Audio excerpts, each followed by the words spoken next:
toasting, joking too. Sipping and roasting is what we do. Light 'em up, drink 'em down. Whiskey and cigars all around. Cheers, y'all.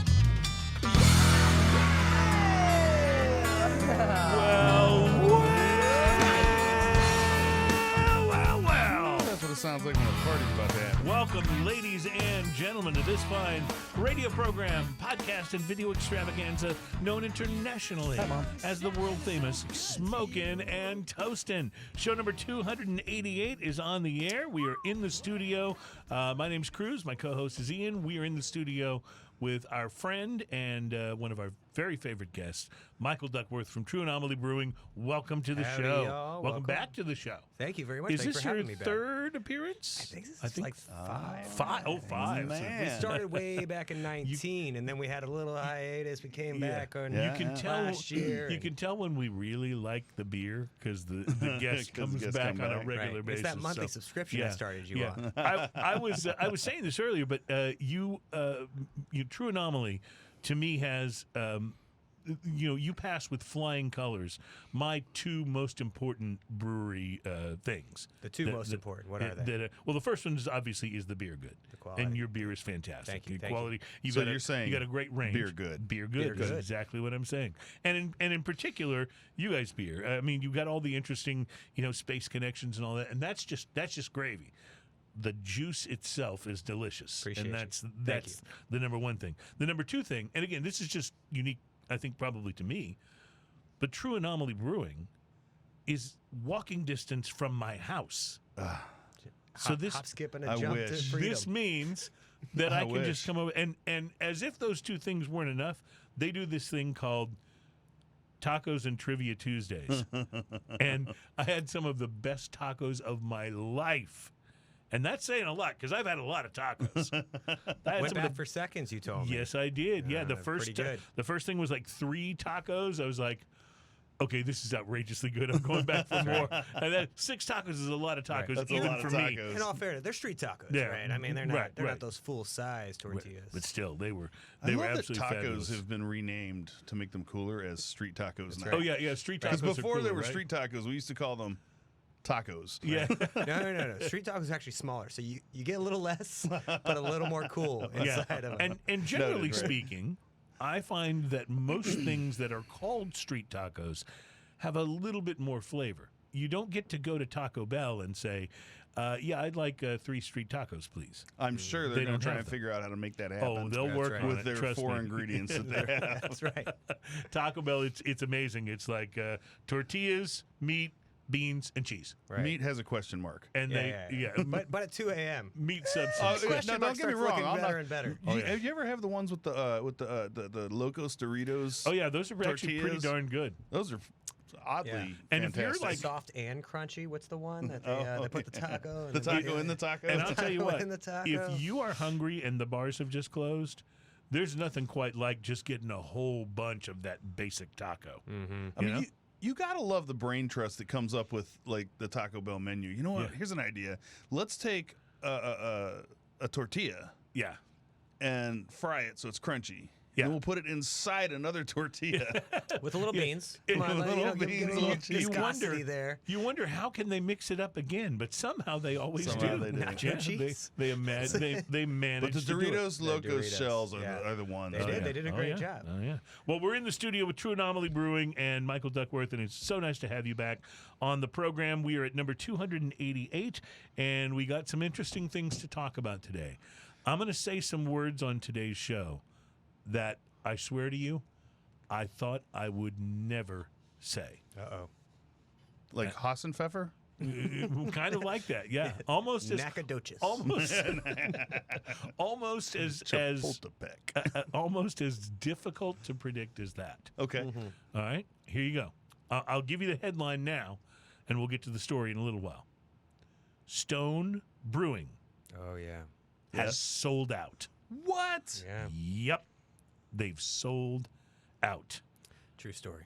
I'll get to the story a little bit later, and I want to see what we all think of that because, I'm terrified by this. At heart, I'm a capitalist. I respect the right of someone to build a business and then sell it and get a nice payday. I get it. Like, I believe in that. And yet a part of me is still indescribely sad right now.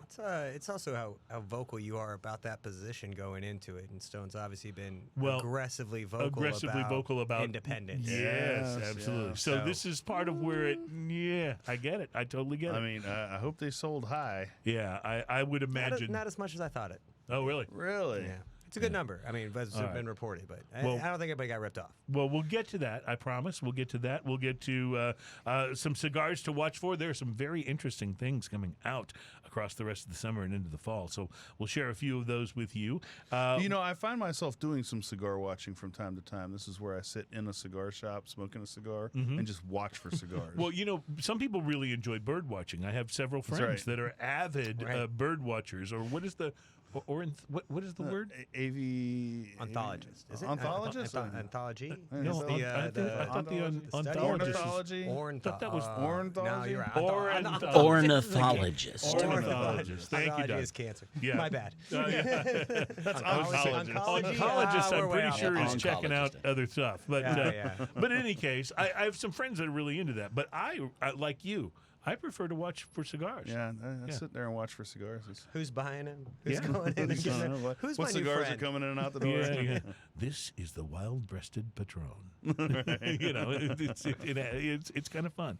So anyway, we'll do that, and of course, we'll have the most popular segment of the program will recur, as it always seems to do, kind of like a growth that just won't go away. Won't stop. We'll be here for drinking news, and today's drinking news stealing your line. teaser headline is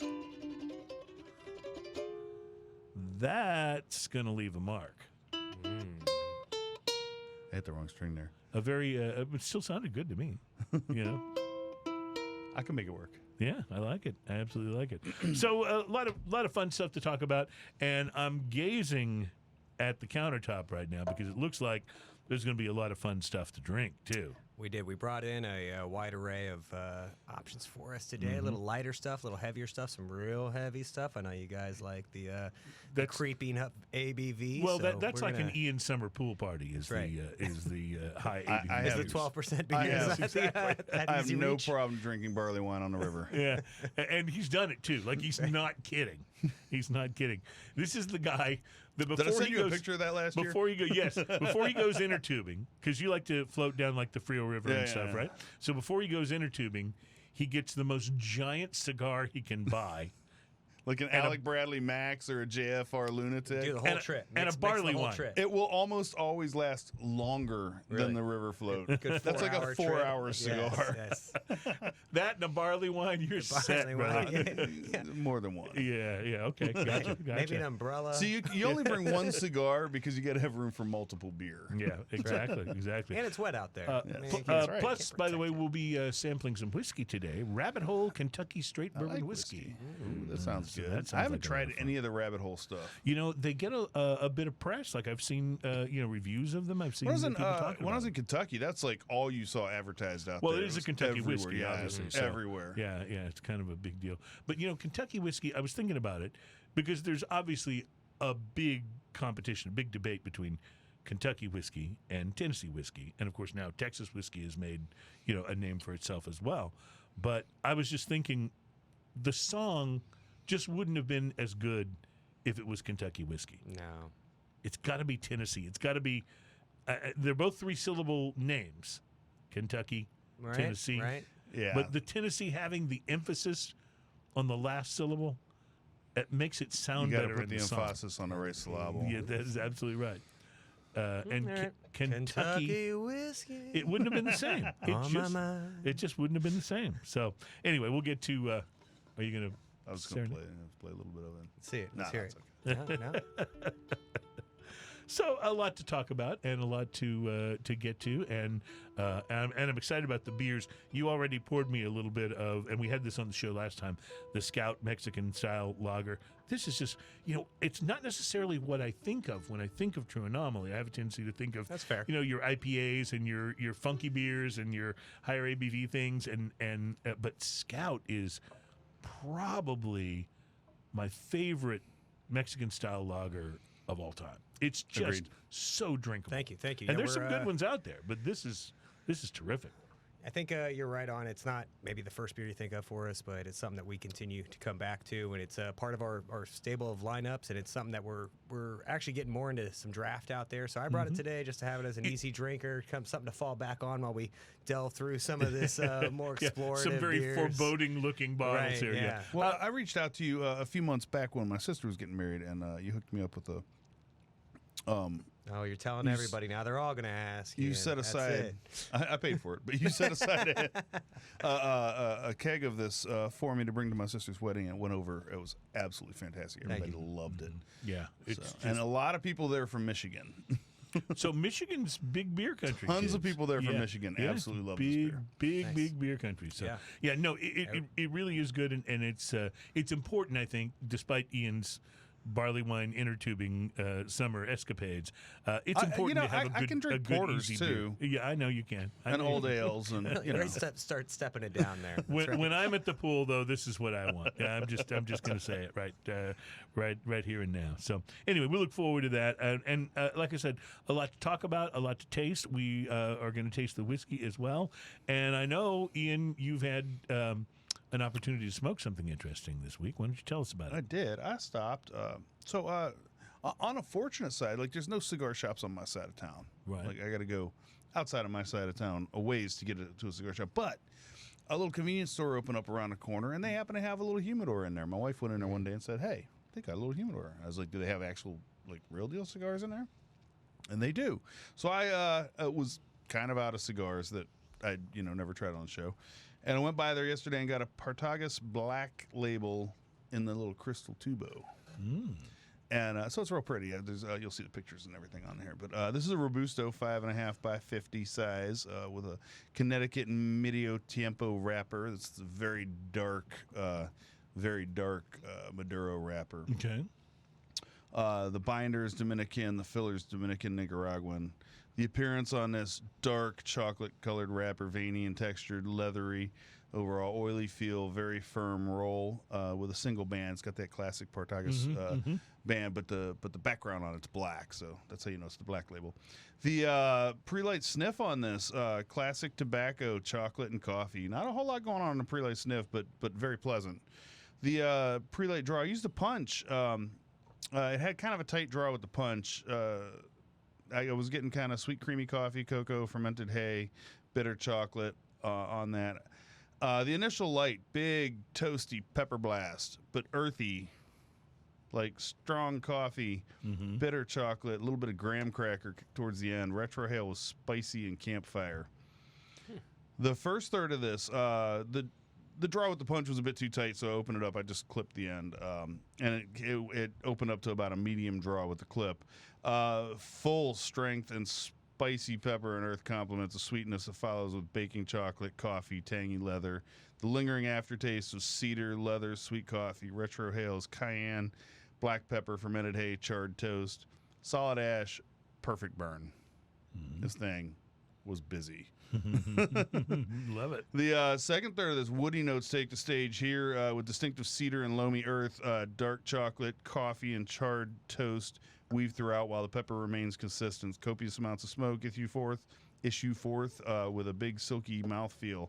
Retrohales, cayenne. Said issue forth. I'd just like to point that out.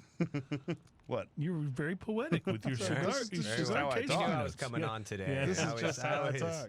Issue forth. I like that. Let them know how flowery I got to his keep pro people is. interested. Usually it's beer good, but today we're issuing forth. Right, well, there you have it. The Retrohales cayenne, black pepper, aromatic cedar, and a tangy leather, solid ash, perfect burn.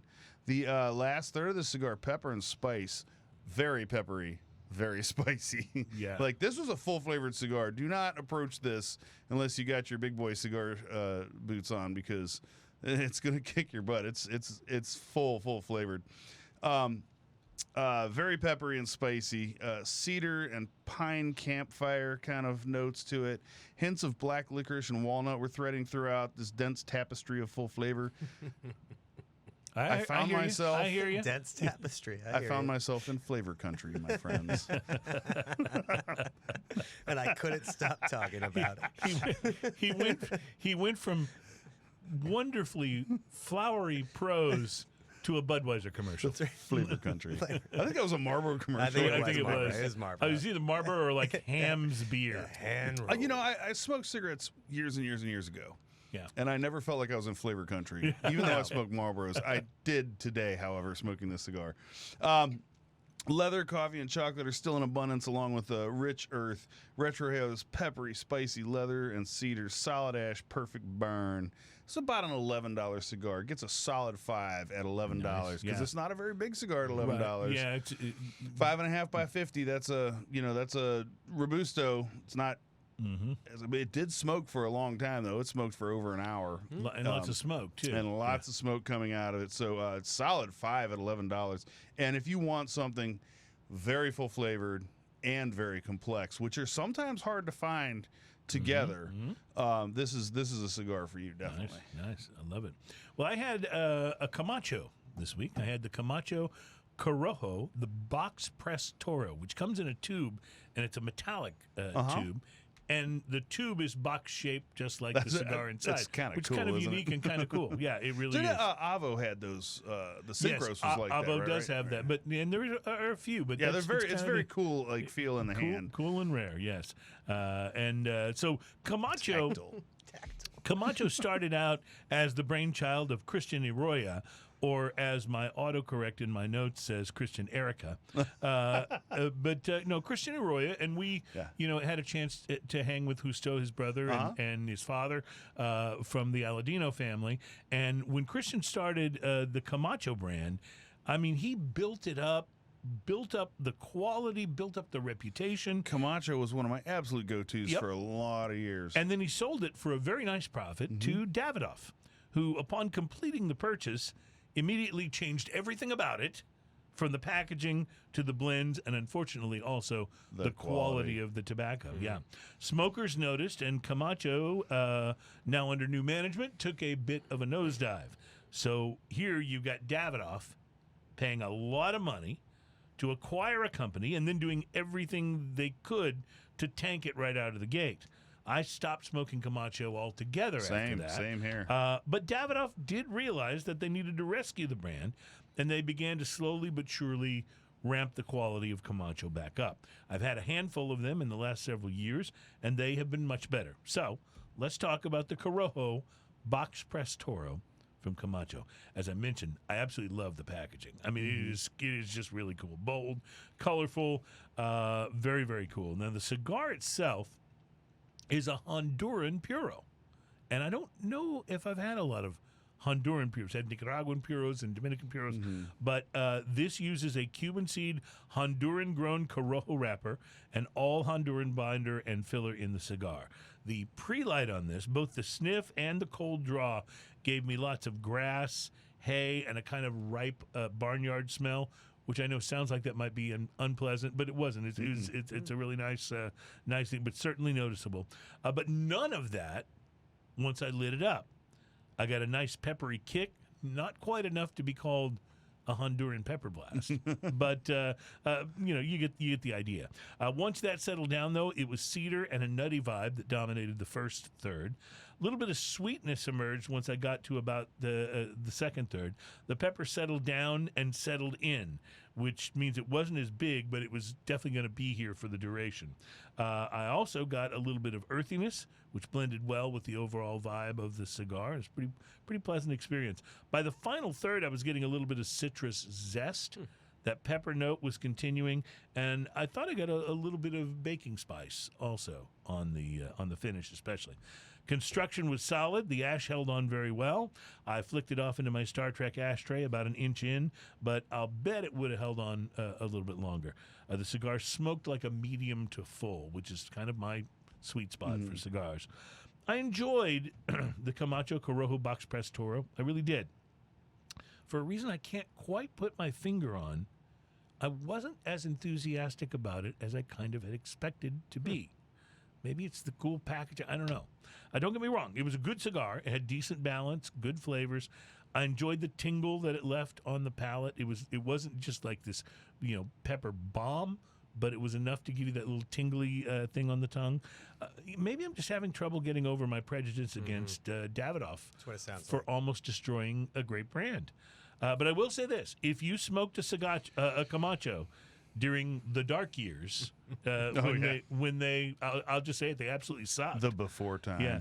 Don't be afraid to try them now that Davidoff has resurrected the brand. It really was an enjoyable cigar. And unlike the ones in Davidoff's core line, it's not unreasonably priced.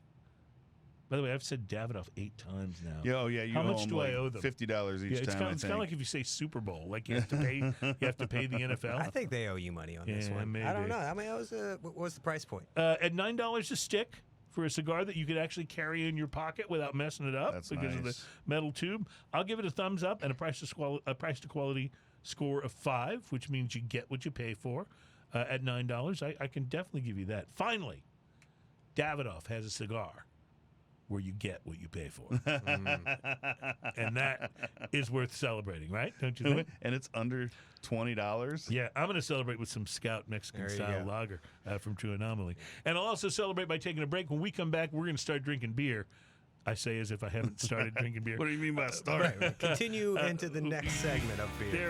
There we go. And excited about it. Michael Duckworth from True Anomaly is with us. This is Smoking and Toasting 288.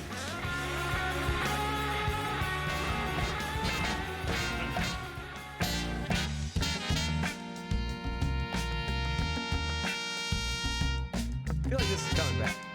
Oh, yeah, it is. Welcome back. It is Smoking and Toasting. Our program is about craft beer, fine spirits, and hand-rolled cigars. good things. And before we get into the tasting, but not too long before, because I don't want to delay any of this any longer than we have to. We mentioned this story last week, but we didn't get to it, and I thought it'd be interesting to get Michael's take on this. NOLA Brewing out of New Orleans, very fine brewery, and they also have a satellite brewery in our city, in Houston. They make some great beers. They are releasing what, to my knowledge, is the world's first beer that was created by artificial intelligence.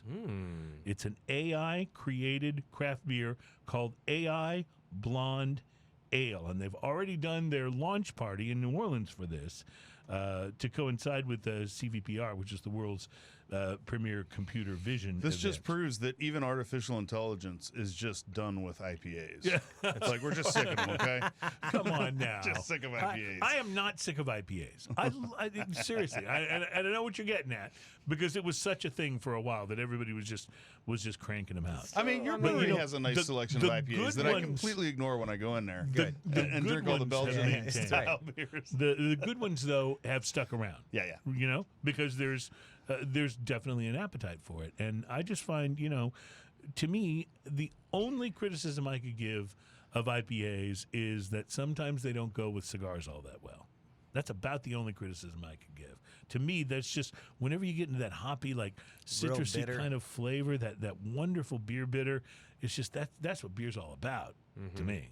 But not that's the only kind that I enjoy. Not as complimentary all the time. That's why we go towards the Belgians, which have that nice little spice character too. But see, I have to speak up for my favorite beer style. That's good. Because It's still 25% of the market for the record. Well, So they're yeah, doing so IPAs. They're still so- doing okay. Don't But worry it's- about IPAs. Because it's disparaged so often by my partner here on the show. I feel tease like about I it. I actually like IPAs and I drink. I'm just a little tired of like everything being IPA. Yeah, I get it. But in fairness, though, there has been great diversification of available beer styles over the last 2 years. I mean, Yes. you're right. It used to be you go in and you look and there'd be like 48 different IPAs and a couple of other things. And now it's everything's much more widely represented. And I'm Lagers sure are coming in very, very Lagers hard. are coming in huge Lager- right And now. there Which have been is some the great newest ones. IPA trend, quite honestly, is Yeah, a cold see, IPA, which is yeah. a lagered IPA. Right. So there See? you go. There's always going to be something. But you're right. Lagers have become a thing. I think you're going to see every style of craft beer have its own sort of little mini renaissance in the years to come. Because if you think about it, a lot of people who are drinking craft beer now have become craft beer drinkers over the last, say, 3 to 5 years. Oh, certainly, You know, yeah. that's when it's maybe grown. a little longer, but sure. Yeah, but Not- that's not when it's a long grown draw. most exponentially is in the last, several years. So as those people, maybe move on from drinking IPAs and try other things, you're going to see, I think, an explosion. You're seeing look at like farmhouse ales or saisons. Those beers are getting even though they're still not nearly the most popular style, they're much more popular than they were just a few years ago.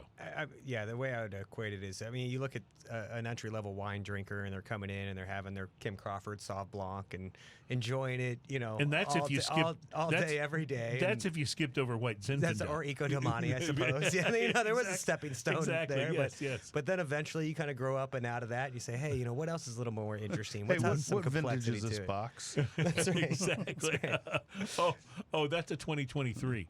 Yeah. So we haven't even produced February. it yet. It's next year's. So I mean, that's what we're seeing as well with the. I think you're on the nose there, Cruz. Is that people are coming in, and in our shop at least we see it because we do offer a wide variety of. You've got a lot of beers on the menu there. That obviously we have our IPA lovers, and again that's always going to be 25%. But the other 75% are coming in, and they're wanting something a little lighter. They're wanting something a little different. All these little wild, funky numbers that we do, people are getting a little bit more intrigued upon it, especially when. The heat of Houston summers upon you. You start saying, "Hey, what else do we have here?" Because I'm getting a little weighed down by these, 8-9%, hazies or whatever. They're nice, but. So I have a feeling though that after saying that you're going to move us right to a 14%. No, I'm gonna move you into. Now we have an IPA. That's right. So this is about a 7% wild ale. So this is called Native Sky. It's a beer produced with some yeast that was cultivated out of the Big Bend area. So it's we call it a wild Texas ale. It's literally never been produced before. We worked with Community Cultures yeast laboratory to help harvest. Actually, they went out harvest it. We got it from them. Spent about 12 months in wood aging. The food are there, bottle conditioned for about another 6 or so. So this is going to have some nice ripe pineapple. Let's get that. There it is. He's a veteran guest, is what he is. knows. He knows how it works. It's going to have a nice ripe pineapple, little hay characteristics. Definitely have some mineral qualities to it. Again, this is going to be a little Brett forward as well. And for those that are a little less familiar with Brett, that's where you get a little bit more of that barnyard hay. Brett's kind of like the familial nickname for Brettanomyces. Brettanomyces. Oh, am I saying it wrong? I was like 99% of the way there. I feel like you did well. Well, let me ask you this: while we're getting the nose on this, and while Ian gulps his down, what exactly is the difference between a wild ale, a farmhouse ale, and a saison? Sure. So a saison is going to be in the farmhouse family. Specific to kind of This is lovely. What type of yeast you're utilizing. So saison is a specific type of yeast, right? Specific yeast. It's French in origin, and if you've had a traditional saison, it's going to have a little bit of a kind of orange, nice aromatics on the front end, maybe a little wheat for body, and then it's going to have a nice little spicy pepper bite that lingers out, and a nice little kind of earthy, again, hay kind of character to it. Funk. When you get to the farmhouse, you get a little funkier, and again, that's where the yeast comes in. And then wild is kind of mixed fermentation, or mixed culture. So you might even not even be able to identify all the yeast bacterium that are in there. It's going to have some Brettanomyces, it's going to have some sac yeast, but it also might have a little Pediococcus or Lactobacillus in there as well, which are going to affect the tartness or richness of the acidity in the beer. So we're getting wild, right? We're getting way out there outside of. So that's why it's a wild ale, is because there's so much going on. It's right. Where It the can name go in a came lot from, of different directions, and obviously we're gonna have some sips. Ian already kind of beat me on this. I'm doing research. Some complexities here. Hopefully, there's a lot of complexity. One of the things that's so striking too, outside of the fact that it has the sour in it, it has a champagne kind of finish to it. Yes, it does. Real dry. It really does. A really dry sort kind of brute, finish. It's really finish. nice. Yeah, so these beers generally finish, and when we look at the alcohol content and gravity on them, right, these finish pretty close to 1, which means that it's completely fermented out all the residual sugars that we had built into the beer. So it's going to finish real dry, right? That residual sweetness is going to have dissipated. So it even kind that's of what you're looks gonna like get. a champagne bottle in many Right, ways. in the you know? 750s, we take our cues there. The next one we're going to have, you're going to really talk about how this is very similar to another wine, what rosé, but and that's a fruited option. But this should elicit some good farmhouse characteristics, kind of feel like you're a little lighter in character. It's not going to weigh you down. On the retrohale, you can just get some of that weedy kind of thing going on too. I'm pretty sure that we talked about this the last time that you were here in the studio with us, Michael. But here at Smokin' and Toastin', I think it's safe for us to say that we want the funk. Yes. We want the funk. That's Yeah, right. we got to have the funk. Yeah, Yeah. it's good. It's good funk character. Yeah. This one's The fruit up front on this is so attractive. Like you just keep wanting to go back to Right. it. Yeah. It has that, we call it the Doritos effect. Once you have swallowed and you put your glass down and your palate saying, let's have a little more I of want that. this. I want this with a side of ceviche. I think. Ooh, that would Oh, be yeah, good. that'd be real good, That would yeah. be real good. You make me hungry now. This has a nice little, we say ripe pineapple, but it does. It's like a little overly ripe, sweaty pineapple is another fun Right, term right, we right. like to use. it. Sweaty That's- pineapple. I like I that. like that. Yeah. That's All a right. good one. So while we're going through this one and talking, I'm going to go ahead and get this other guy poured. Okay. So this is something that is available now at the brewery? That is true. Currently available also at select spec stores, Okay, good, Total good. Wine, HEB. All those have been great partners with this us. Please. HEB, for those who are not from Texas, HEB is one of the more popular Texas grocery stores. But are they carrying the bombers in this? Certain locations are. I That's think so the cool. more Alabama, Bunker Hill. We have, I think, down in Clear Lake again. We have a very strong I've been presence there. noticing that your cans, especially, have had a lot more presence in the HEBs and in specs recently. They're carrying more and more varieties of what you have. Yeah, again, these guys have been great partners with us. We're a very small brewery. Just for clarification, we've got maybe 12, 13 employees. Does everything happen right there on the premises? Right, It does, right there. And we're that is looking. that is small. Yeah, it is. We're looking at expanding. We're actually in talks right now. Hopefully, this next month we're going to close on a new property. you're not but gonna it'll move be away- another 2 years before You're not going to we're- move away we're from doing my it. house, are No, you? no, we're still going to be okay. over there. Okay, good.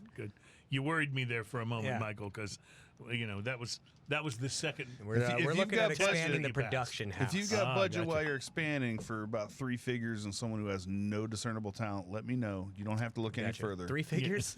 Let's see what I can do. yeah, I think we can put you to work. Yeah. That's right. I know I've said it so many times before, but just thinking of Ian getting a job at a brewery reminds me of the Cheers episode where Norm became the beer taster and he went up and hugged the tank when he saw it. It was a beautiful moment in television. Beautiful moment. Most viewed. Yes, absolutely. All right, so tell us what this one is So again. let me tell you about this next one. So this Look one, at the color of this Yeah. first Yeah. off. So and I'm this going to is- compare because I've still got a little of the first one. and I wanted you to have here. that. Yeah. And look at the difference in color. This is much more amber. A little Almost a little red. Yeah, a little It bit is, red. and that's Yeah. because this is actually fruited. Almost So, like lush. So this is a secondary re-fermentation on the fruit itself. So we had previously a raspberry and cherry plume or straight sour beers. We reused the fruit that came off that first use into this. It gives it a nice little more nuanced touch of fruit. Nice rosé, kind of. If you think of a petite rosé, while you Is- have this is along that with because- the carbonation, Is that because a lot of the juices went away the that's first correct. time? Yeah, so, it was so real you got more of what so the lingers. first round was real pungent. Right. Right, If you right. like raspberry, you're gonna love this. This one is with the raspberry and cherry combined. Again, it gives it that nice little rosé character, the cherry little bitterness. floral. Totally. Yeah. Again, finishes real dry, and because of the higher carbonation, has a nice. Again, you kind of feel like it's a little more champagne-y, sparkling rosé, right? This was aged for about 6 months in wood. Again, mixed culture fermentation. You need to just offer this with an Aladino Connecticut cigar. Oh, Like how great would that be? that would be like feels like they would just match perfectly. oh, absolutely amazing. It's got such a on the tongue fruitiness to it. It's almost like you ever get one of those like Lifesavers candies that you can't figure out what berry it is, but they're all When kind they of were rolling mixing around. flavors, they Right, just- they're all yeah, just yeah. kind of rolling around. It reminds me that, not that it tastes like a Lifesaver, but it reminds me of that experience because you're like, oh, there's so much fruit going on in there right now. I like the fruit. I feel like it's not overbearing. It's not it gives it the sense of it. You get a nice It's not full too mouth. sweet. Yeah, it's Yeah. not too sweet. Right. The overall sweetness, and that's again because it fermented and finished out pretty dry. So I'm really excited This about one this has- one. It's been going like hotcakes at the brewery. This and, one has a little more carbonation to it. It feels. It does. Too. It's just a little higher. But And what's the ABV on this versus the Native Sky that we tried first? yeah, so they're actually right about 7%. Okay. So, but again, So that kind can of be like a little same ABV as like most IPAs. right. Yeah, Yeah. but they're a little more deceiving because you're not going to pick up the heat as much. Right. I don't seem to anyway. I think after you let it settle, after you exhale, you can kind of let it set, and then okay, I could feel a little warmth in my throat. But it's 7 or 8%. You're But not it going to does- get you're huge not- it's amounts not of that boozy. anyway. It didn't come off boozy at all. I don't think most beers come off boozy until you start actually tipping 12% most of the time. Well, That's when you start really noticing. wait till the next segment. Challenge accepted. That's right. We warmed you up with the nice light lager. Now we're into these 7-8% little nice sour And farmhouse numbers. It all spirals downhill from I here. like where this is going going. into Yeah. Belgians and Yeah, well, big strong stuff. well, next. that's it. And I don't want to jump ahead, but I see this one's called Early Birds Coffee and Old Ale, Molasses and Vietnamese Coffee, and I can already see that's 12.2. So, That's so that's pretty big. that's I as high like, as I we're like a getting to. beer when you accidentally drip some on your arm. It doesn't roll off before you have a chance to, You can get back to it. Don't let him- don't waste any. Don't let him fool you. He likes beer that has stuff in it that you can chew. Well, yeah, I don't mind chunky beers. Yeah. That's all right. All right, so we're going to take a break, and we will be back. We got more things. We want to talk about the Stone thing because this is such big news. I don't know what to in say. the world of I'm beer. hurt and confused. So yeah, well, here's what we're going to do, Ian. We will tell you that you'll feel hurt and confused, and then we will calm your hurt and confused ways. The with some more cause of and delicious solution beer to all man's from problems. True Anomaly. We'll be right back. Little It's sedation Smoking and for you. Toasting. Welcome back at Smoking and Toasting, where I almost spilled my beer. We were talking during the break about Nicolas Cage, and of course that always leads you down many, many interesting and varied paths. And our new podcast called Caged Up. That's right. Caged Up is going to be our new podcast where all we do is talk about Nicolas Cage movies, That's right. both the good ones and the bad ones. Or just about as. I feel like there's a lot of material here. If we just keep look. on digging in. No, we talked about Nicolas Cage getting thrown out of the restaurant in Las Vegas. He was all drunk. He was wearing those leopard pants. Remember that? Wasn't that a drinking news story at one point? He's supposed to be drunk at a restaurant. Of course, you're supposed to be. It's Vegas. You're Nicolas Cage. Right. Why would you be sober? What are they upset about? come on. It's the pants. Well, guys, in the world of American craft beer, there has never been a brewery that trumpeted its independence and disdain for sellouts louder than Stone Brewing Company. And let me just stop here and say, I've been a fan of Stone. I am as well. From the first time I ever tried one, I was blown away by how good. And you know what? I'm not the biggest fan of IPAs. The Stone IPAs, But no, it's pretty true. badass. Stone really was Arrogant Bastard. founded. That was one of the first Arrogant ones. Bastard. Founded on IPAs. Arrogant Bastard, was one of my first craft brews that no one else would try but me. It says It says on the back of the bottle. It says you're not You're worthy. not gonna like this. When I was single and I would go out just to go out to have drinks, I used to go to Anvil. It's a really high-end craft cocktail bar. And I would go to Anvil and I wouldn't order cocktails. I'd order beers because they had all these different Stone beers, these Stone IPAs that I'd never until then tried before, and they were on tap, and they were that was when I just found out about, oh my God, a Stone triple IPA? Are you kidding me? That's Oh, man. nuts. That's right. You know? And you can find our beer at Anvil. I'll Yeah, go ahead and add it in there. Just- yeah. Good segue. Yeah, you got it. All right. Choco Vesa, By the they way, got so many- they should. Because Stone sold out now. Yeah, For yeah. decades, Hold Greg on, Cook's let company. me get sad music going No, on. listen, for decades, Stone ridiculed breweries that sold or were acquired by big beer and kind of portrayed themselves as, valiant knights in a grand fight against an evil empire. And then times got a little hard, and Greg Cook and Stone sold out. Stone, I remember, by the way, and this is not the first time they've kind of flipped positions on something, because I remember when the pandemic when we first went into lockdown, and I was thinking about, craft breweries are going to have a hard time, during this time. You know what I'll do is I'll go and I'll order merch. From a craft brewery. What a guy. Just to do support, What a right? guy. So I went on and looked at a few different ones and found a shirt I really liked on Stone's website, and so I ordered a T-shirt. And it arrived in the mail a week later, and with it they put some little stickers and coasters, and one of them was this. I'm trying to remember the exact wording, but it was something like hard seltzer, where bad taste and horrible mixology meet or something like that. Yeah. I'm not saying it correct, Poking but it was a total slam on hard seltzer. So imagine my surprise a year later when Stone came out with a hard seltzer. And so it's not the first time they've done what politicians call flip-flopping. Money talks, and there's another half of that saying. Yes, and we totally You can get say it. that So. here. So basically, they have sold out and are fully merging with Sapporo. Sapporo. Now, I will tell you, I enjoy Sapporo every now and then. That's odd. It's not a terrible beer. Yeah. Especially if you're having sushi or. If I have a sake shot right next to Sapporo, great. Yeah. Great. But Sapporo is one of those oddly specific beers. I suppose right, no, that's a good point. There's a time and Japanese place. rice point. lager. Right. Yes. Because if I'm going to have a Sapporo, it's not just sitting around What at was my the- house on a Friday No, night. We have it. tried a It's like, rice I got it for a lager from reason. someone else that was absolutely terrible. Who did we try? Who was that? I can't remember what brewery that was. I don't either, but I remember we I didn't remember like was it. it Local?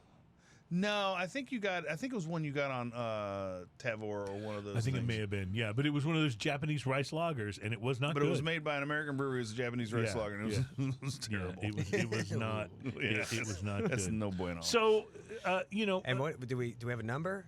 Are we ready for that? do you know the number? Yeah, it's a- What was it? 165. 165 million. That is correct. Which honestly, again, I just thought it was a little low. I thought I don't know what their internals look like. I just thought, hey, it's I watched a very these guys interesting. are huge. Stone. Watched a very interesting documentary, and I apologize immediately for not remembering the name of it. But there was an interesting documentary that I watched on Amazon Prime, I believe it was, and it was about Stone trying to establish themselves as a craft beer in Europe. They opened a brewery in Germany, a brewery and a brew pub in Germany. And it was very interesting. You got to know the guys and their ethos, and they rode their bikes everywhere, and they had that sort of like Southern California vibe going on. And you're like totally rooting for them, and then it isn't a success, and they wind up having to shut down their European brewery. And their whole idea was they wanted to bring American craft beer to Europe. Fortunately, that was an empty glass. European breweries are already doing that, by the way. Yeah. Oh, yeah. I get it. But Yeah. but this might have been a little before that trend caught on. This is maybe 10 years ago, and but it was just interesting to me because throughout the whole documentary, I'm thinking this is going to wind up with them really making their mark in Europe and being a success. Right. And instead, the documentary ends when they kind of shut down and go back to San Diego with their tail between their legs. So It's a little more uphill than they thought it was yeah, going to be. yeah. So The report that I read said a lot.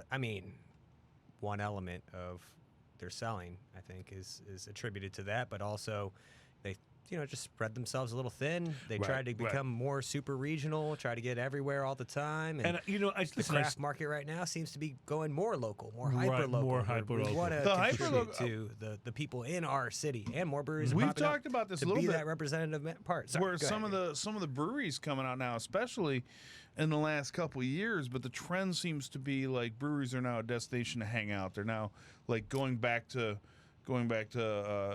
being that local watering hole, so to speak. And And then representative of the culture of Right. the area. I might want to visit. I Right. can get a taste of the community by In going to this fact, place. Yeah, Yes. and we've talked about this, that it's actually been a little bit detrimental to those bars that are known for having a whole bunch of taps and being sort of like a beer bar, because people are going kind of like Just go straight to to the the brewery source. instead, yeah. But I will tell you, when I had your IPA right from the tap at True Anomaly, that was the best glass of it I'd ever had. There's something to be said, Straight from particularly the with source. certain beer styles, Yeah. So- of getting it right from the Right, source. right. So, we pour right off those tanks in the back. Right, there, and it's tank all- fresh. It's literally as fresh as you can It's possibly about as get. awesome as it can Doesn't go get, through you know? another vessel. Just, Yeah. that's where it ended. So and how now do it's you, gonna how do be- you feel about the difference between the way a beer tastes generally when it's canned versus bottled versus kegged? personally? Yeah. So draft, you're going to get as close to the original form I always as draft possible. always has a little bit. Right. I think more, honestly, a little I bit think better, I I think think. bottle condition does a little bit better than can, and cans, your everyday solution. So Right, so right. obviously we have it in abundance. See, I'm that way too. but- I'm a bottle beer guy. But for me, that comes less from sort of bottle conditioning like you're doing here. Although I agree that would not probably be quite as good out of a can. But I'm more of a bottle guy because I'm that outlier. I like my beer really cold. Like I would love if you guys would release this Scout Mexican Lager in bottles, because Oh, that yeah. would be so cold and delicious. and then we go bankrupt. Yeah, So I that's- know. I get it. I get it. I'm not even asking you to. I'm just, a man can dream. So let's try. I'm a can fan, to be honest. Yeah, I know you are. We've had this I debate. think- and like to cans be are on the river, way you wanna be on easier to that crush tube. against your forehead. Yeah. Ian and I agree on a lot many things. A lot many things. A lot many things. We started at 7%. Yeah. Ian and I agree on a lot of things, but there are several marked differences, and they have a tendency to come up frequently on the show. He's a canned beer guy. I'm a bottle beer guy. He's a big beer, dark beer guy. I'm an IPA guy. And for some reason, he believes that martinis made with vodka are not even allowed to be called martinis. They're not martinis.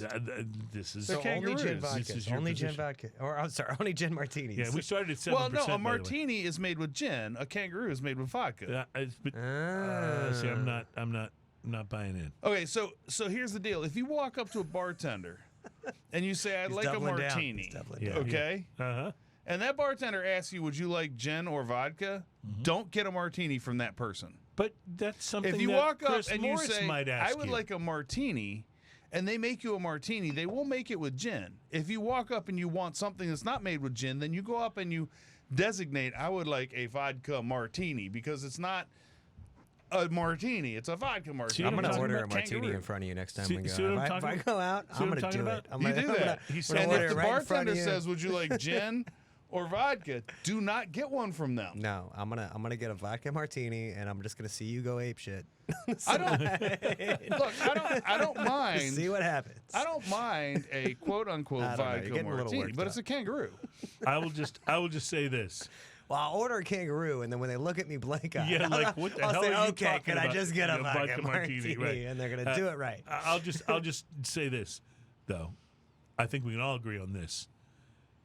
If you go into a bar and you order a margarita, and the bartender says with tequila, you don't want that guy's margarita. Yeah. We can all agree on that one. At Although least. if he asked me with mezcal, I'd say, "Oh, thank you for asking." Well, but that could be interesting because they That do could- make I margaritas. would with do it. mezcal, But so- then right. you would go ask for a mezcal margarita, right? Or- Yeah. yeah. and they or- call that a kangaroo. I was going to say a bumblebee or something, but yes, you're absolutely right. Touche. So touche. They call it a bumblebee. I like when you're on the show, man. Did thank I you, mention that?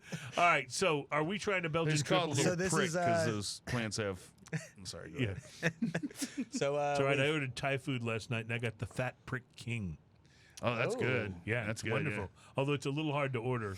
It's easier online than if you're phoning in your order. But I digress. What are we drinking? we're drinking a very traditional Belgian triple. It's a bottle conditioned Everything we do with this beer is in line with the way it would be done in Belgium. That's really good. It's not, it's a little bit more single note than some of the other opportunities, some of the things we've We had have here. turned but- 180 degrees from the beers we were having earlier. But this is wow, this is good. Yeah, 9%. Triple, very traditionally done. If you like your Belgian character, you're going to get some nice, again, little orange on the front end. You're going to get a nice spice. You're going to have a nice balance of little stone fruit characters along with the alcohol. To me, I think next to the quad, it's probably my second favorite Belgian beer. Yeah. See, this is the kind of stuff I order when I go into your brewery, because you guys, more than most breweries, you guys always have 2 to 4 different Belgian style things. We try, yeah. And I love that. Like, you're the only brewer I know that usually has that many of that style. And every time I order it, it comes in a little tulip. But they keep on shortchanging me, I tell you. No, I'm not mad about that. I know what I'm getting, but a lot of times I don't even realize when I'm ordering it, and then I'm like, oh, I did that again. Yeah. This must be 9 or 10%. Right. So let me ask you this: because this immediately makes me think of, Oktoberfest and the whole Munich style and pretzels. Is Oktoberfest as a beer? Is it a style? It's not really a style, is it? I think it's a Marzen. Marzen is the but style. do they have to be Marzens to be Oktoberfest? No, what's the clarification? What's the classification? Are we going to get it judged, or are we just going to go sell a beer? Well, you sell right. a beer, slap a label on, and do whatever you want. Because I think I've had Oktoberfest that have been more just like, more regular. Well, Marzen is a style of lager. Yeah. Right. And we did a Vienna lager, right? And very similar to Marzen. And so there's somewhere in that range is where people say, oh, it's an Oktoberfest It qualifies, it classifies right. as This an is what I'm Oktoberfest. used to getting at a pint, or not a pint of. What But I a think liter that of. traditionally it's that style was brewed at that time of year.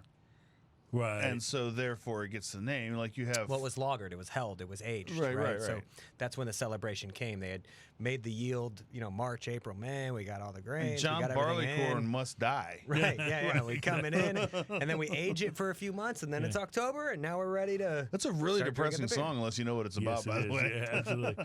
Well, so have you guys ever released something you called Oktoberfest? We have not. We did a Vienna lager, and we called it such. We didn't, step in it. Now, that being said, we've had some Oktoberfest parties and festivals, and that's what we served, right? Of course, makes sense. So for us, we're not. Well, this is a really delicious beer. You mentioned it's much more of a one note than what we were trying with so much complexity, but it really, really works. Like it's one note that's really This good. is one note, but it's a maestro at that note. It Right, is, exactly, It is exactly. fruity Belgian right up front. It's got just a kiss of bitter on the finish. And a little of that orange peel kind of lingering. Right. That's like a little astringency to it, but it's still sweet. And I love this. It's kind of like Thank you. I Yeah. could pick up. I You probably plow can't tell by the way I talked about it. I plow through these things a little more than you should. Again, 9% doesn't always hit you the way it should. It's kind of like this. I could pick up a guitar, and I could play you a little run of notes. Right? Play you a chord, little run of notes. Slash could pick up a guitar, and play one note and kick my ass. Right. That's kind of what this does. It does its one note so well that you kind of go, yeah, I didn't need to do more I than have a that. friend of mine that We're had gonna call it played. the /triple now. I like that. I like that. Yeah, I had a friend of mine that had played a image of couple Slash times on with the moon or something. You'd like it. with Stevie Ray Vaughan, and he goes, that guy. I mean, it didn't even matter what condition he was in. He would just get up and bend one note all over you. Like, didn't matter what you played. That's really cool. One of my favorites. That's a great quote. That's a great quote. All right, and a good quote to end the segment on. We will take a break and we'll be back because there's so much more to do, including a little whiskey tasting, and it won't be long, my friends. Drinking news is One on last the way. one last little cheers to Stone. Farewell, good Yeah. buddies. Yeah, Stone. Hey, man. Please don't change the beer. Hey, I'm not going to hate on you. I'm not gonna buy you anymore. That blew my mind. That's a jam right there.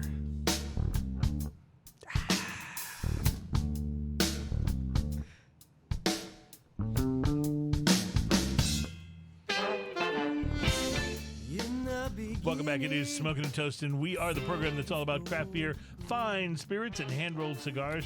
It's show number 288 today, and our guest is Michael Duckworth, to Anomaly Brewing. We are always thrilled to have you on the program, Michael. And, you know, we'd enjoy hanging with you even if you didn't bring such good beer. Thank you. But thank you that very does, we'll be honest, that I'm gonna does test that theory one day. It does Just make show us up with that no much beer. more excited. I'm here to drink your whiskey and talk about the Well, other stuff. you know, people do that though. Have you met Alan Denny?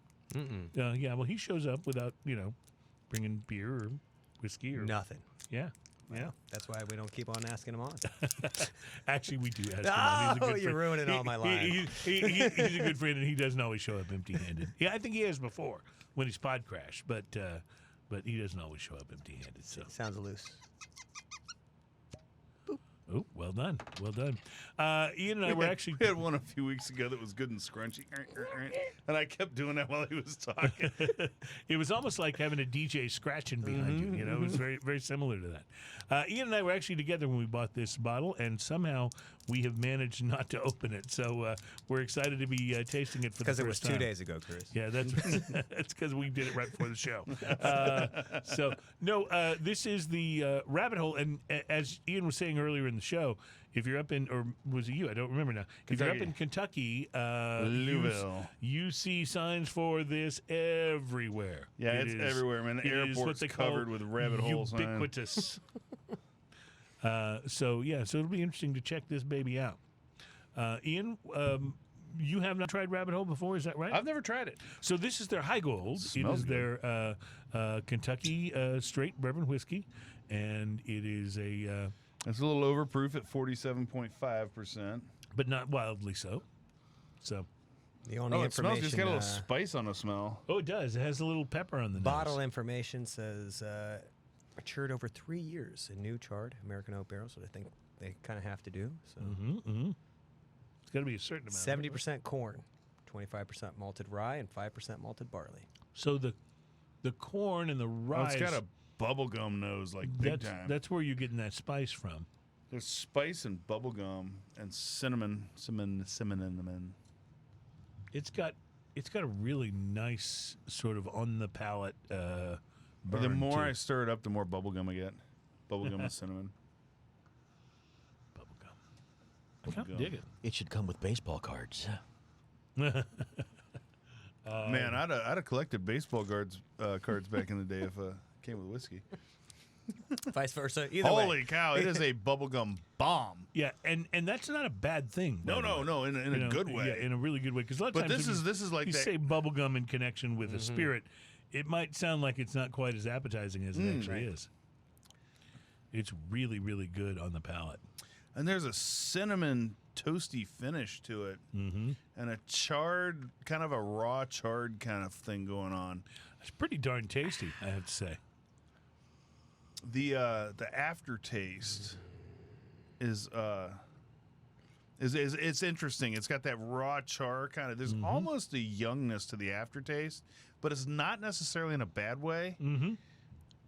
I know what you're saying. It's kind of like drinking the Nouveau. You know, it's like it's just got a nice youngness to it. This is Big Red. Like, this is cinnamon and bubblegum Yeah, in I would agree with so that. much. Like, I love this. It's fantastic. What's interesting is I was never a fan of Big Red, but I really do like this. I think Well, it Big has Red a little was more of that fire Jolly Rancher. Big You're Red- into the Jolly Yeah, Rancher. yeah, or yeah. Fire It's got Jolly a- Rancher, yeah. Big Red was a little Not too like sweet, a- but Fire Jolly Rancher I can Yeah, meet but you. Well, mellowed that's- out. It's not a fireball. I don't want to like steer everybody the wrong no, direction. no, there. you're right about that. It's I not would- that cinnamon. I would It's say much that, more- like, on the level of sweetness, this is kind of a medium sweetness. It's not overly sweet, Agreed. but it does have that bubblegum flavor. So the bubblegum flavor without being super sweet. But it is really, and then the longer it lingers on my palate, I start getting the vanilla, Yeah, sweetens up. and there's something else in there. What is that? It's this is complex too. You know Like- what? You know what it reminds me of, kind of in the middle of all the flavors? Did you ever have... We used to have Marzipan? these when I was a kid. Well, No. that's there too, absolutely. But when I was a kid, we used to buy these packets of cinnamon toothpicks. Do Mm. you ever Yeah, buy- no, you no, ever I buy one of remember those very much. Okay, yeah. and you would basically just chew all on this day. toothpick, and it would just give you that cinnamon. So Uh-huh. I get that right in the middle of the palate in these flavors. You know what it doesn't have that I'm a little surprised about? It doesn't have like that mineral water aftertaste that you get a lot. That gets And it- washed out. And it there's doesn't. It there's doesn't not have, a lot of that going on. It doesn't have any of that kind of oak barrel mapley vibe to it either. You know. Oh. No, there's a kiss of vanilla in there, but it's not a lot. There's it's kind of interesting. I really like this. I would drink 95 proof. yeah, 95 proof. And there's not much information on the bottle. Let's see what it No, says here. I read it all to you. According to the Surgeon General, women, Right, except that part. women should not drink alcoholic beverages. I have an interesting observation to make, though. Yeah. As you gentlemen discuss this whiskey, you pause for longer than you have on any other thing we've tried. As you think about what it's doing, I what guess it's it's flavors. because it's that complex. It's that We're good. trying It's to, that trying to complex. parse It's- out Yeah. the flavors. There's a something in there. There's a warm blanket kind of going on in there in a good way. You know, there's a warm fuzzy I'm getting from this that I really enjoy, and I'm trying to parse out exactly what that is. Almost What was makes the, me think. What was the price point on this guy? 45. I believe it was. Yeah, I believe it was around 45. Yeah, it wasn't super outrageous. expensive. Price to 45, price to maybe- value maybe 48. rating? It's pretty high. I think this is batting a little bit above its Above average its here. weight class. Yeah. You're gonna give it a. I want a number. No, want I a can number, tell yeah. you guys really like this Give it a because 6, you're probably. taking your time to Yeah. think about You know, how to describe it. it's Better than a 5. It's really good. Though. You know That's what? right. You're as smooth as Kentucky whiskey. You're as smooth as rabbit hole whiskey. Yes. See, Rabbit Hole works better than Kentucky. For some reason, Kentucky doesn't work. I don't know why. Yeah, do we have fans in Kentucky? I I don't feel know. like you're I doing don't a know. good job I don't to make sure they're more vocal. I in will. there. I will say this: I've never lived in Kentucky, but I've driven through there a couple of times, and I never saw a bottle- living soul. The bottle's Just very corn. cool. It has corn. this this rabbit going into a hole there. Let's see if I can Yeah, get the light yeah. on it. just It's right. that kind of carved into the Embossed bottle. into the Yeah, glass. Yeah. It's really cool. yeah. It It's is a kinda very cool. classy looking bottle. I have to tell you as a first try, as an introduction to Rabbit Hole, this is nice. And they had several at its expressions. price point, Yeah. this is really, really nice. It's spicy. It's got a little that Yeah, rye yeah. comes through more than I thought. baking spice, rye kind of spice. I think that rye is really Kinda kind of dig it. singing home more than I that it kinda lets dig it. on. like Wow. the longer I let it linger. So if you stop and don't drink for a little while, more of that rye spice starts really, really kind of building. Wait, you did that? What's that? You stopped drinking for a little while? Yeah, don't let him fool you. All right. When you say things like that, Are they hurtful? a little part of me dies inside. Yeah, that's what I thought. Fortunately, it's the part of me that cares. Yeah, That's a quote from my brother, by the way. I do like that. Well, very when we much. get rid of I enough will of it, I guess we'll be better friends. I will be using that. That's very, very good. And so was that. All right, real quick, let me tell you about some cigars to watch for. For the first time in its history, Drew Estate's Liga Privada 10 Aniversario Connecticut Criollo cigar is going to be regularly available as monthly allocation for qualifying Drew Diplomat Program participants beginning the middle of this month. Due to the limited supply of the tobacco for this particular cigar, production for all Liga Privada cigars is limited because the magnificent Connecticut River Valley Copper leaves, which are the hallmark for every Liga Privada, remain the most difficult component for them to source. That's are great especially cigars. true for the Liga Privada 10 Aniversario Connecticut Criollo. Just one Connecticut River Valley farmer cultivates the copper leaf for Liga Privada Oh, 10. wow. And it is a very rare hybrid leaf that combines the best elements of broadleaf and Criollo, and it is used only for the Liga Privada 10 Aniversario. But since the cigar has been introduced, Drew Estate has only periodically released small batches of the cigars due to the rarity of this particular leaf, but they've been working with the farmer, and they've planted more of this every year, and it has steadily aged and stockpiled enough of this precious leaf to be able to ramp up the production of Liga Privada 10 Anniversario and now make it available on the regular. So Nice. if you got a chance to try one of these when they came out in a limited fashion and loved them, you'll now be able to get them when you want to. That was in And what, if you January, haven't- February, when they were Yes, back, yeah, when they were yeah, out? Yeah, yeah. It sounds like I think there's it was a, the last time they were out. They might still be limited. I mean, they're saying they're not, but Well, might want to go ahead. Don't sleep on this one if if you're looking at least for it. they are It's a able to. limited, unlimited limitation. At Good. least Yeah, they yeah. were able Which to may become announce- limited in the future again. Yeah, at least they're able to announce that they are attempting to release it year Right, round. right. So that's a pretty cool thing. This Is year, anyone getting a little caraway seed on this too? yes, We'll find out. yes, One moment, please. I hadn't. I love this guy. His cup is broken. I love this guy. So no, but you know what? Just like I hadn't identified it until you said it, and it was like click. Yeah, check it mark just the popped box. into my head Yeah. while you were talking about the tobacco, and I was like, "That's what that." There was something in there.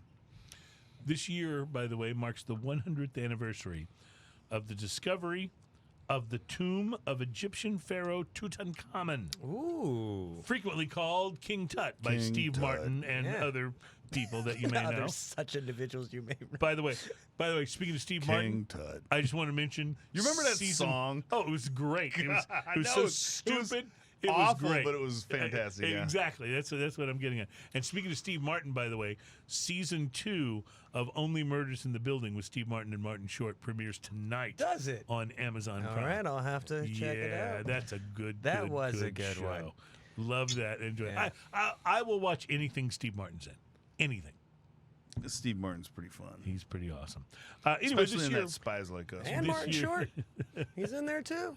yeah, I like Martin Short. I especially But like when you see together, Steve but Martin. together is the thing. Steve Martin wasn't in. Spies Wasn't Like Martin Us, Short so. making copies? Wasn't he that? No. That wasn't him. That was No, who was that? no. That was. I can see the guy in my mind. He was on. Oh, no, I know who you're talking Somebody about. help me. I've had too much high gold all of it. to remember the guy's name. I'll think of it. Anyway, this year marks the 100th anniversary of the Schneider. discovery. Rob Schneider. Thank Rob you. Schneider. The The discovery, discovery of King Rob Tut. Schneider. Yeah. King Tut, sorry. I'm going to let you do this story. I'm going to back up the mic. I'm way back The there now. 100-year discovery of Rob Schneider. Yeah, that's good. Anyway, no. Howard Carter and George Herbert, the 5th Earl of Carnarvon,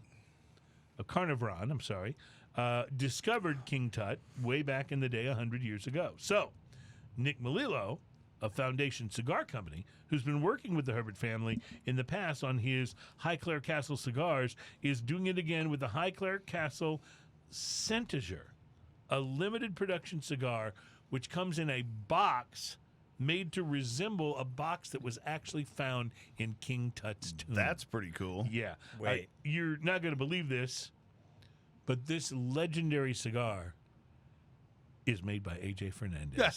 Thank you very much. At his factory in Nicaragua. And it'll be available in one size, a Perfecto measuring 6 3/4 inches by 52. It is made from a blend that includes Ecuadorian Habano and Brazilian Mata Fina binder. And AJ's been using that in a lot of his blends of late.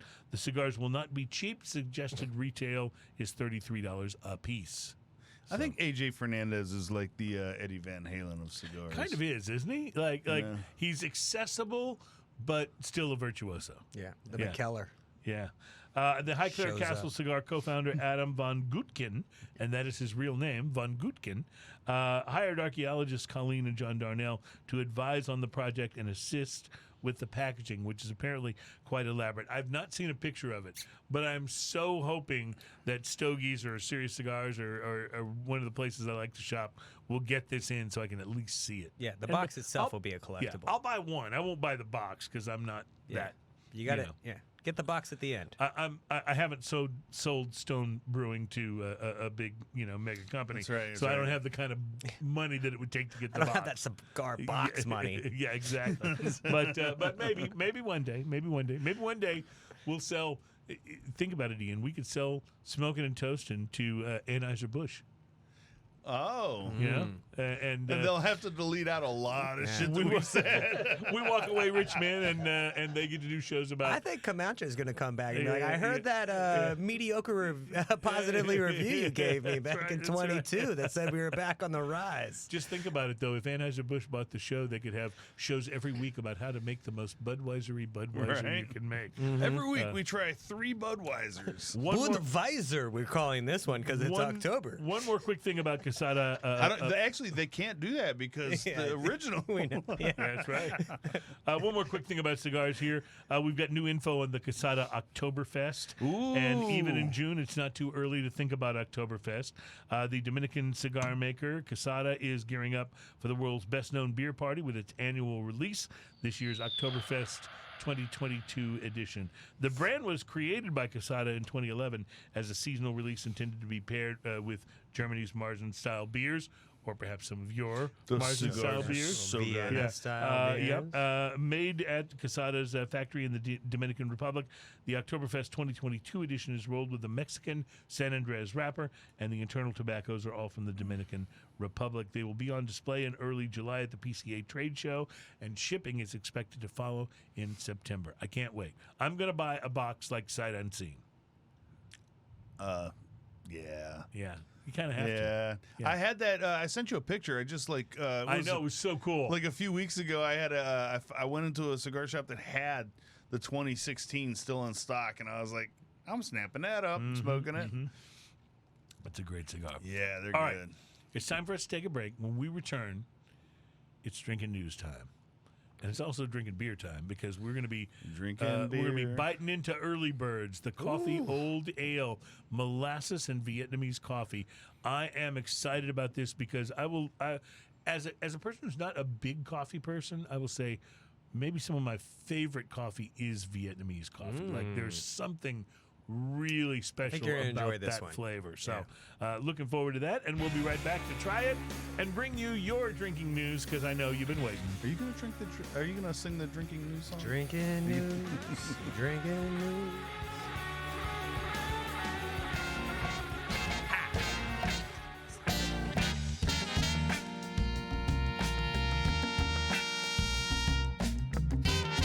Whenever I hear this music, I always think about Cam Franklin strutting out onto the stage, belting it out. She crushes it. She's the best. She's the best. Those are. This is music from the Suffers, a Houston-based band that does what they describe as Gulf Coast funk. Yes. I love and it. it is different. There was a band that played here in Houston for many, many years, the Hightailers, that always went under the moniker of Gulf Coast rock and roll. And it's very much that. It's a thing. It's its swampy. own thing. Yeah, It's swampy in a it's good way. swampy. Yeah. It's delicious. It's Yeah, all the it's things it needs to be. Satiating. It comes with a certain amount of funk, just like some of your Yeah, better we might have wild to ales. get together and do something fun with these I guys. love Gulf it. I Coast love it. funk. Yeah. I mean, Gulf Coast Funk Farmhouse Ale. Yeah. I'm seeing that. I'm We picturing can it. make it happen. You know, maybe we need to make that the first smoking and toasting beer. I always figured the first smoking and Would be toasting a smoked beer. because you love IPAs. We'd start off with an IPA, Yeah. and then we'd strip out like 75% of the hops and add a whole bunch of like Munich malt, And that'd be the second beer. and that would be like the IPA that we make. That's not an IPA. See, I knew this was a backhanded compliment here Yeah. of some sort. I think you just So, made a Hellas. Or, yeah, I think you did, and I think that would be Ian's favorite kind of IPA. That would be an amazing beer. Ladies and gentlemen, welcome to Smoking and Toasting, and welcome to Drinking News. Drinking news, drinking news. Now it's time for drinking news. Drinking news, drinking news. Now it's time for drinking news. A Florida man with one arm said he had a gator for a pet. When asked about his absent arm, he said, He said I messed up my phone and I didn't like. I totally forget. did. no! That's a good Darth Vader. When by the way. asked about his absent arm, he said, Man, I'm so off today. I had to take my gator to the vet. I had to take my gator to the vet. Drinking news, drinking news. Now it's time for drinking news. Sorry, I've missed all my cues today. I apologize for that. But I'm about to redeem myself. You ready? A Florida woman was arrested last week after she allegedly set some shrubs on fire while naked. Tarpon Springs police said an officer was dispatched to US 19 for a call about a naked woman on the side of the road. Officers, as you can imagine, were both excited and a little wary of taking the call. After all, as potentially stimulating as female nudity can be to the American male, this is Florida. Mm-hmm. And after all, there's a very high probability that there's more to the story. That they're in AARP. More than meets the eye. Yeah. And of course, there is. Police found the woman, 40-year-old Melanie Ann Kiro of Largo, Go, girl. in the bushes on an intersection median, according to the affidavit. And yes, she was naked. Police said the responding officer smelled a burning odor while speaking with the Florida woman That's not good if you're naked. and noticed smoke coming from some bushes about 15 feet away. According to the affidavit, while attempting to stop the burning, the defendant stated that she started the bonfire for a celebration. In total, the fire ended up causing $50 in damage to the two shrubs, police said. The woman was booked into the Pinellas County Jail on a charge of criminal mischief. But why was she naked? Why do they have a value for shrubs? Look, I will admit, this is not the funniest or by any means the most outrageous Florida man or Florida woman story that we featured here on Drinking News. But words matter, and they should be chosen and arranged very carefully when reporting the news. Just the slightest adjustment in verbiage or the order in which it's presented can take a story from a run-of-the-mill Florida man or Florida woman story and make it a candidate for inclusion here on Drinking News. So that's why when a Florida news anchor covered the story, it actually became Drinking News material. And also very funny to those who, like us here at Smokin' and Toastin', have senses of humor that are still very much the same as we developed in junior high school. Ooh, are you going to say fart? The TV anchor reported, and I quote, "A naked Florida woman with a burning bush was arrested today by local police." Double aggressive quote. gonorrhea. Set all the bushes on fire. As is our motto here at Drinking News, you just can't make that shit up. That, my friends, is something that I would pay to see. The burning bush. The burning bush. Is in the middle of the road Nothing that On I the can freeway, add. on the nonetheless. freeway in Florida. There's nothing that I can add that would make this funnier. So I'll just repeat the quote in my best interpretation of a news anchor. Are we ready?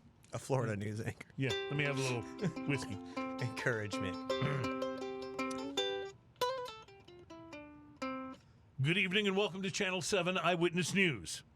The Supreme Court handed down a landmark and controversial decision today, and the January 6th hearing continued to shed new light on the committee's investigation of the Capitol insurrection.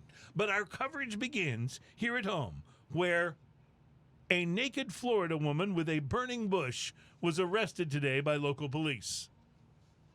End scene. Well done. Well done. I have nothing further, Your Honor.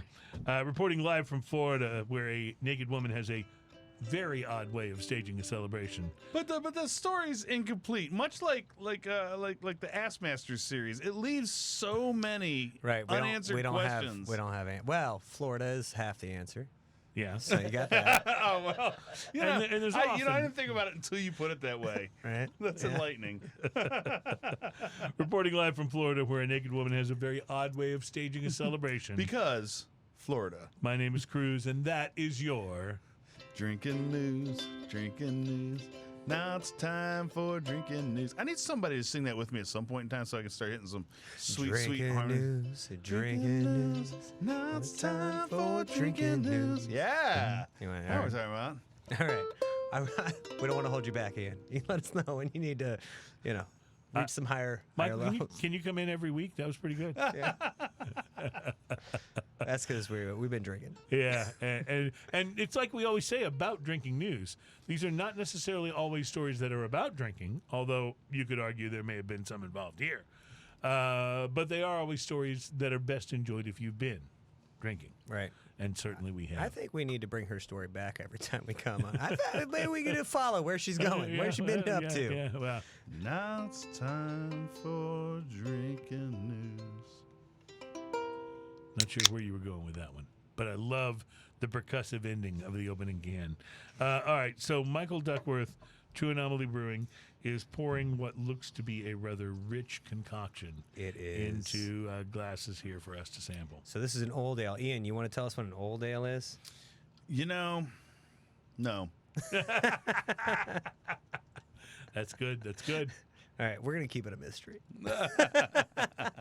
But what I do So want how you to old know, does it have to be to qualify as an old ale? It's a style. It's a style. So it's not aged. It's the name might be a little bit of a farce or a misnomer, if you will. But I don't really know exactly what the designation You're is. on the show where we do drinking But it's news. right so. next to being a barley wine. It is. So it's a step removed from that.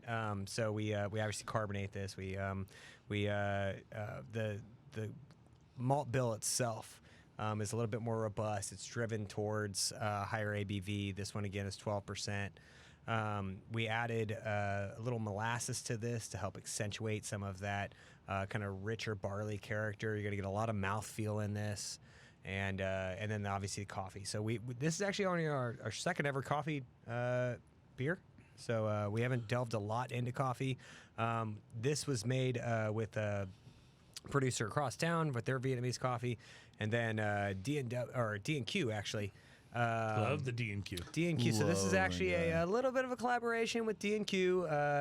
So if you know Brandon over there, he's got a couple parakeets in the shop, and we that's why highlighted that's these the guys name. over here. So I was going to Early ask you birds. because as far as I can tell, all of your beers have had some connection with their name, their title, to space flight or So science.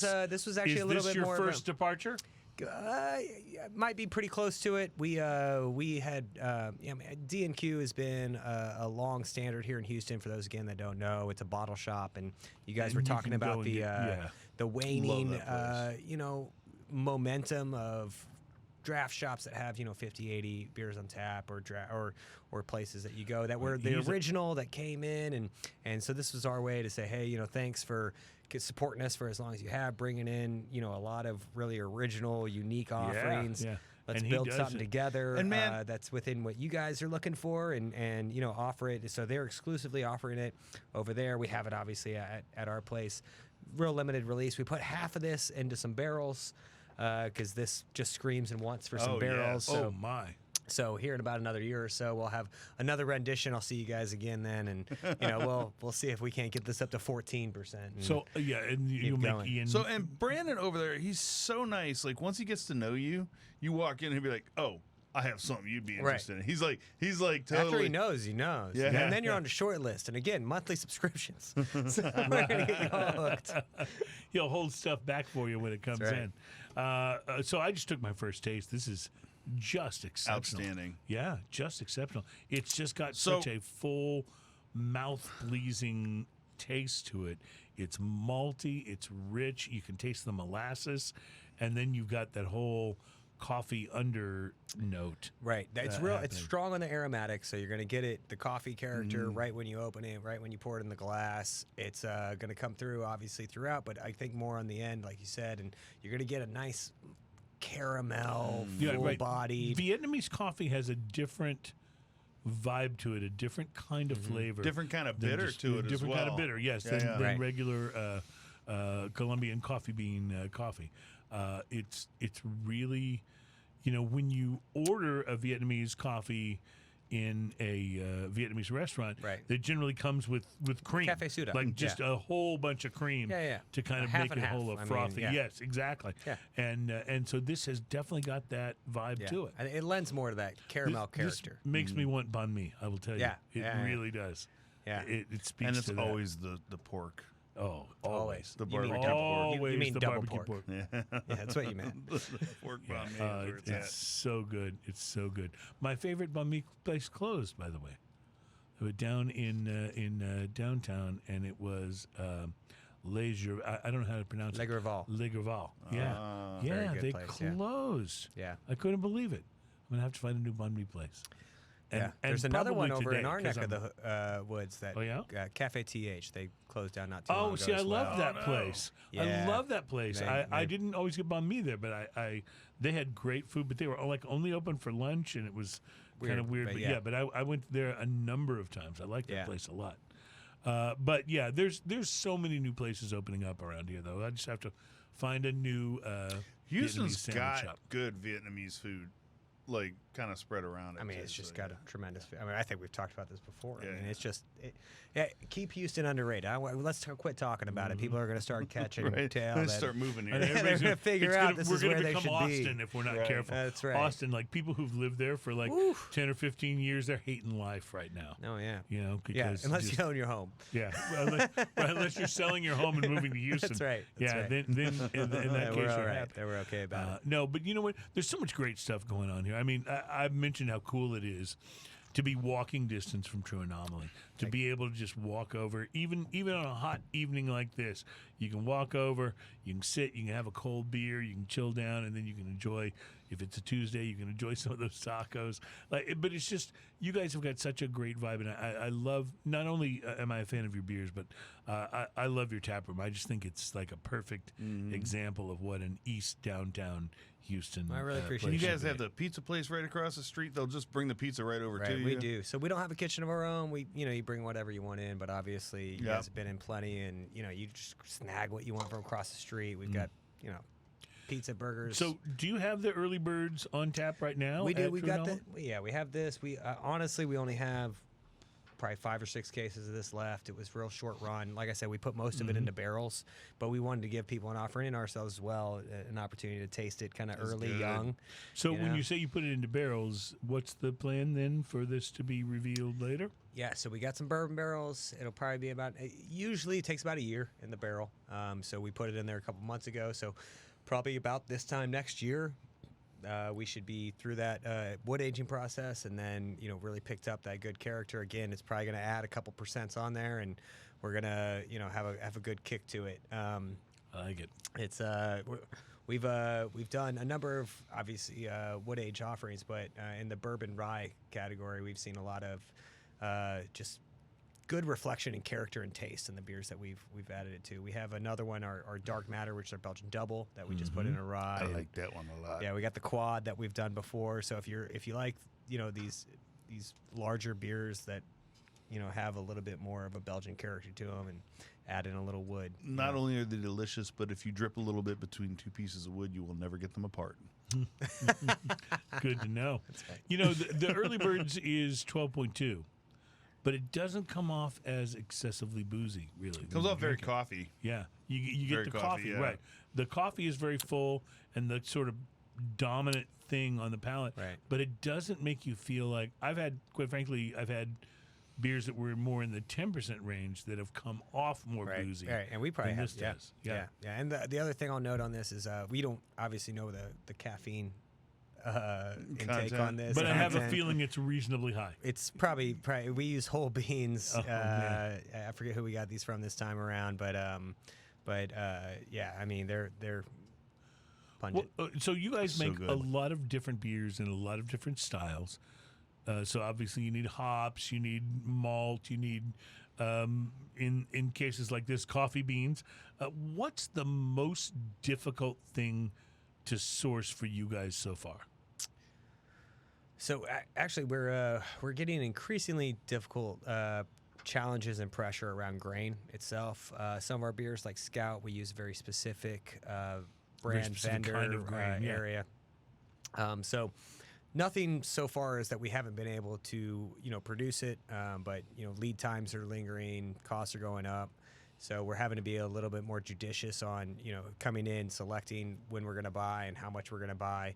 But these things, there's been a lot more pressure on their fruit itself. If we do anything fruited, fruit has just, and as you guys are well aware, it's just gone all over the place. And some things, let's say, like if this past year, actually, a rhubarb was an issue. So, it's usually in the August time frame, and we try to have some beers, but lined up for that. But then it's hard to get. You don't think about it, but yeah. So fruit's kind of interesting, different, and then hops are always amalgamating and churning and getting the hop new fresh things in there, getting the ones you want. Right. Sure. So our staple beers we haven't had a lot of issues on, but new fresh interesting things, the market's just going crazy right now. And then quite honestly, not a beer ingredient, but bottles themselves. Oh, I'm sure. Yeah. So bottles themselves.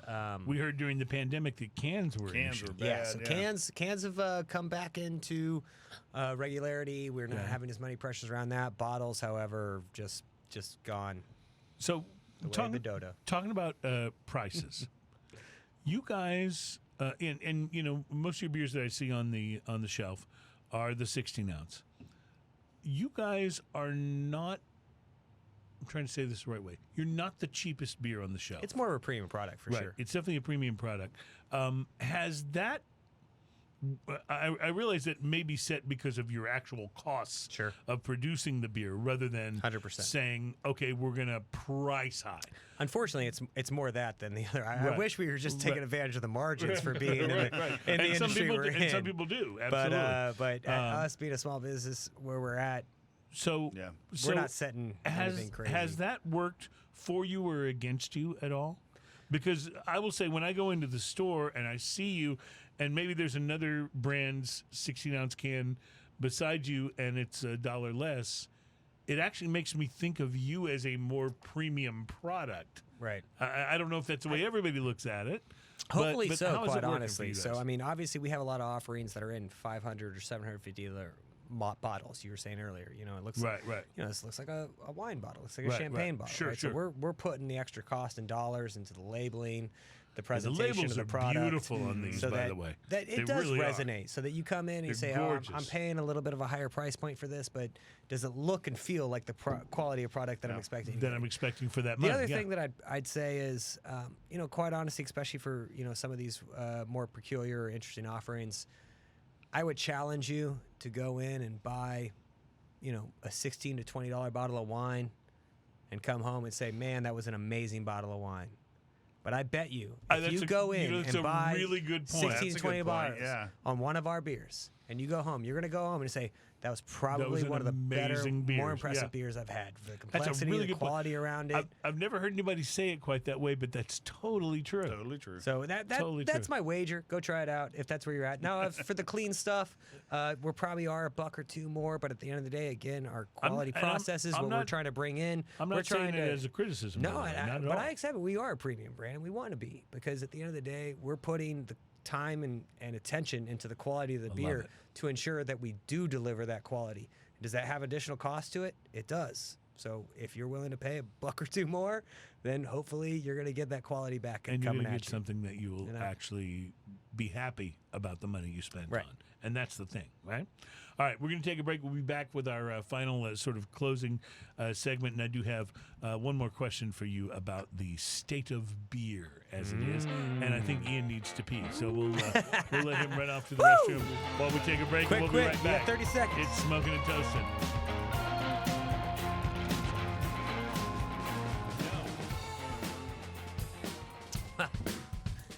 I need a cup. That's where you end up. Welcome back at Smoking and Toasting.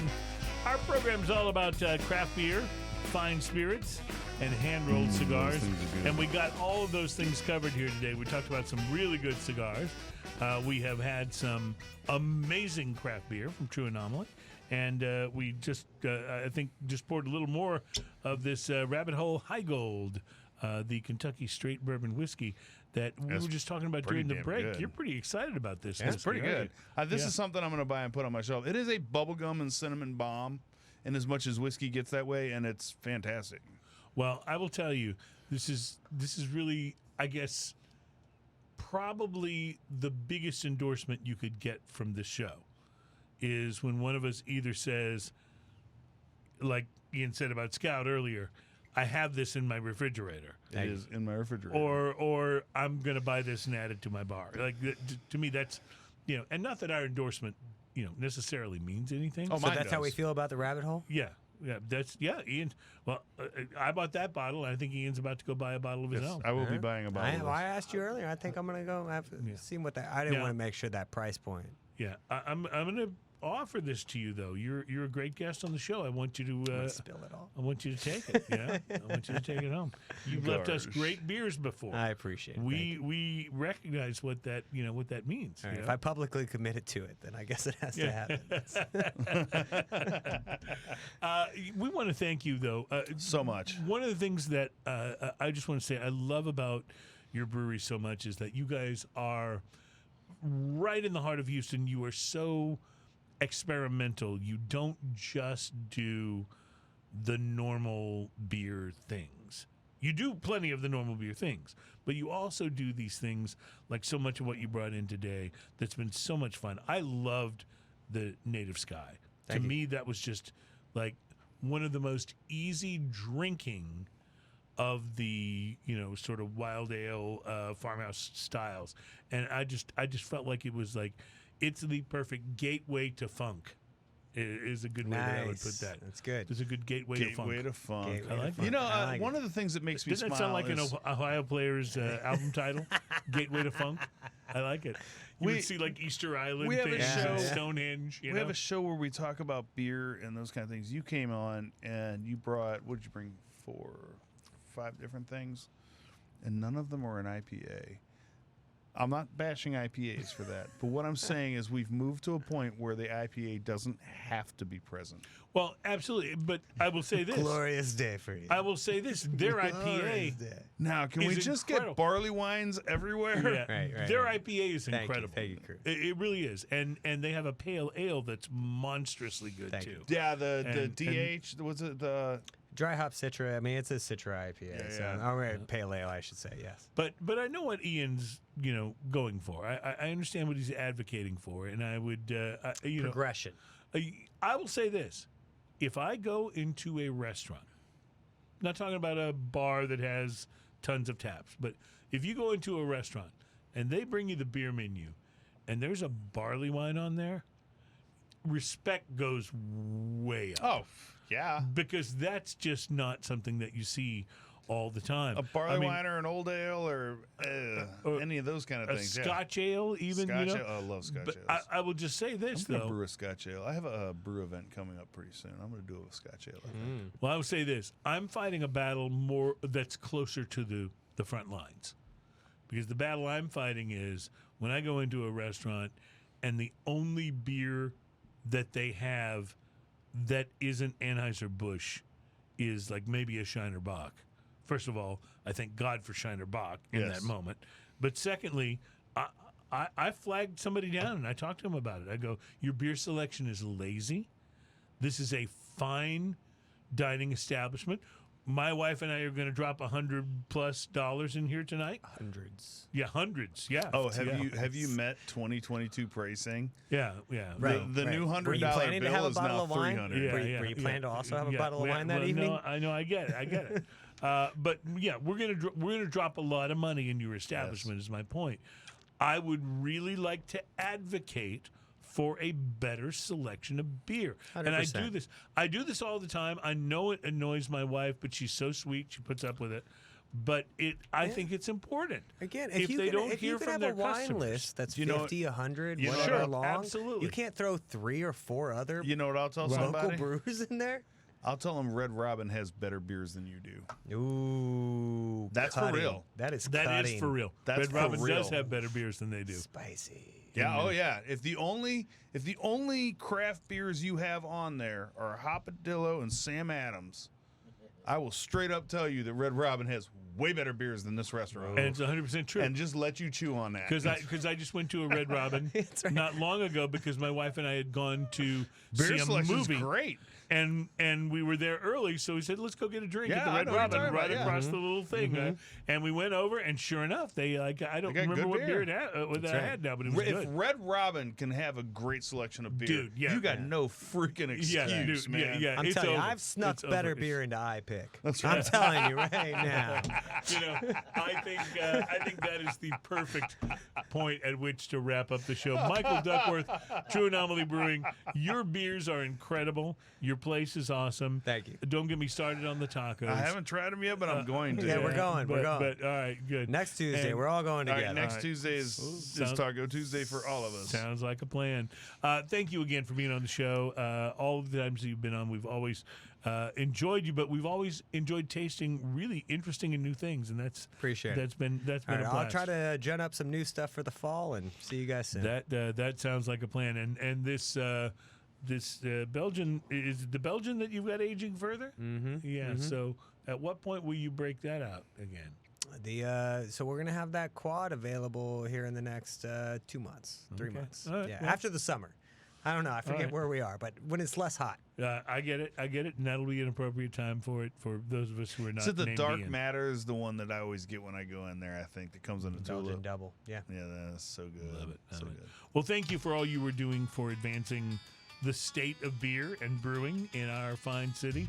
And thank you to you guys for checking out Smoking and Toasting. We're off next week for 4th of July, but we look forward to seeing you the week after. Have a great week, my friends, and cheers, y'all. Salud. Cheers, y'all. Sunshine is so good to you.